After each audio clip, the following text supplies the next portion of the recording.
before turning on the blaster, there's a couple things to note. There are switches on both sides of the blaster. This side is a switch for the indoor and outdoor mode. Obviously, just switch it to whichever one that you're going to be using the blaster in. On the opposite side of the blaster, there's a switch back here that says strength. It says 10 and 25. You want to make sure that you have this set on the appropriate setting before you play. Once you have the blaster on and you have the settings locked in, this switch won't change anything. You'll always be locked into either 10 or 25 hits.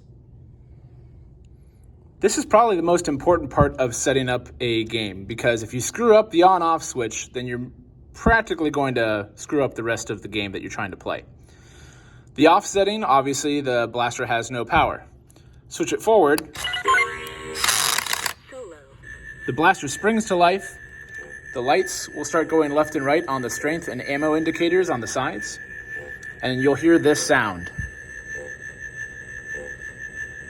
This is your opportunity to make any other changes. Change the indoor-outdoor mode, change the strength, or change your team setting. There are 3 to choose from. There's solo, Team 1, Team 2, and Team 2. Once you have your setting locked in, you want to pull the trigger to start a 10-second countdown. Once the countdown is complete, good luck. Thank you. Then you're ready to play.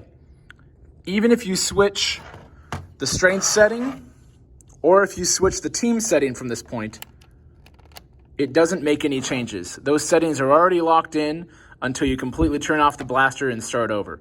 So it's important to get the initial setup right. The main features of the blaster are relatively simple. Obviously, to fire, you pull the trigger. When you shoot, a recoil hammer in the back will move, and there's an orange light in the back here. Forward of the trigger, there's a shields button. If you press and hold forward, you'll hear a sound and see a green flashing light. You won't be able to be hit while you're holding these, but once those LED run out, and you're out of shields, you can get hit again. You can use those whenever you want during game. When you're out of ammo, you'll hear this sound, and it obviously won't be firing anymore.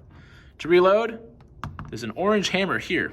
Press forward on this with your thumb, and out pops the ammo core. Close that back in,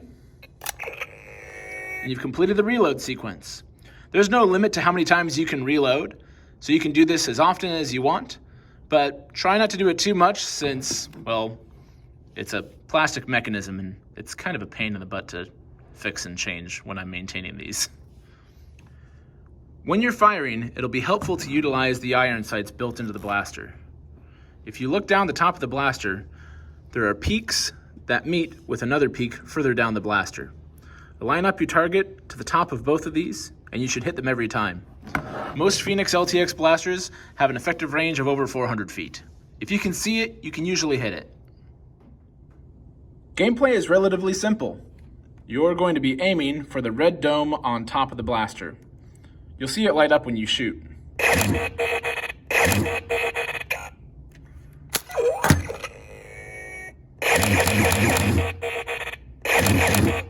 Low life. When they get low on health, they'll get a warning from the laser tag lady, and it'll show you have lower health strength. Full bars will have all 5 lit. When you have one that's flashing, Low life. it only represents 1. When it's fully lit, it represents 2. This gauge shows that they have one hit left. You're out. When you're out, the blaster will stay lit. You won't be able to do anything else. Turn off your blaster, go back, and sit down and think about how you died so quick.